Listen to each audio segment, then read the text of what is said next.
నేను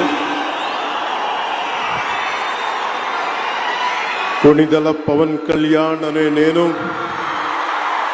శాసనం ద్వారా నిర్మితమైన భారత రాజ్యాంగం పట్ల నిజమైన విశ్వాసం విధేయత చూపుతానని, భారతదేశ సార్వభౌమాధికారాన్ని సమగ్రతని కాపాడుతానని, ఆంధ్రప్రదేశ్ రాష్ట్ర మంత్రిగా నా కర్తవ్యాలను శ్రద్ధతో అంతఃకరణ శుద్ధితో నిర్వహిస్తానని, భయం గాని పక్షపాతం గాని రాగద్వేషాలు గాని లేకుండా రాజ్యాంగాన్ని